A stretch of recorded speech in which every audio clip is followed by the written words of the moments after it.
Another area of concern is whether the federal government will adjust the principal residence exemption to offset the deficit. What have you heard about potential tax changes with regards to the primary residence? What's another hot topic, something that I'm watching quite closely, because it impacts me as well and as many other Canadians. So someone has a home and they sell it and realize a capital gain. The tax on that capital gain is eliminated when it is a principal residence, and each couple has one principal residence exemption. So many retirees are really, as part of their retirement plan, part of their nest egg, they're sort of counting on the equity in their home to fund their retirements. So people, especially retirees or early retirees or people planning close to planning their retirement, feel quite passionate about this. And on the flip side, there's also younger Canadians who can't get into the market because housing is so expensive. So this is definitely an area that the government is watching quite closely, and I'm sure that they're considering what to do.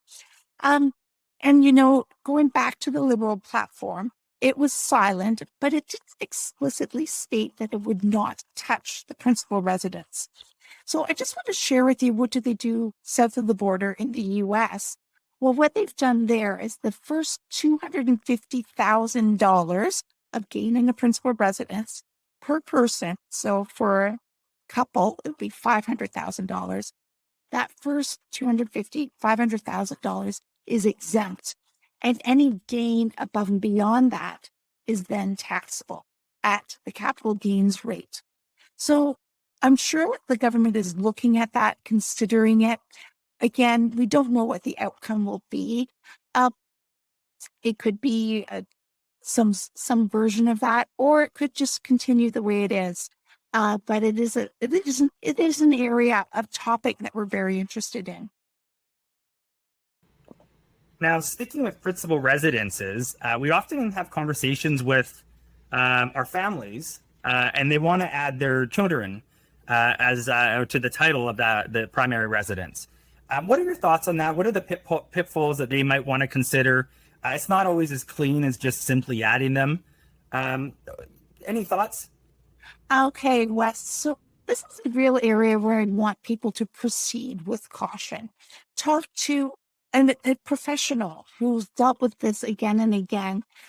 So think about mom and dad. If they gift half of their principal residence to an adult child, well, the gain associated with mom and dad's sale of that home, principal residence, that would be exempt. So now only half of that, because they only own half of that house, would be tax exempt. And typically the child has a principal residence, a home of their own, a principal residence of their own. So they can't double up on that principal residence exemption on the second home. So they've foregone the tax, or sorry, they've given up the tax on half of that gain, which could be quite sizable. So that's, from the tax perspective, something to be thinking about. As well as thinking about, well, now the adult child has legal title on that home. So you're thinking about creditor claims, and everyone thinks, oh, my child, they're fine. But there's case law out there where the creditor's done a search against, let's say,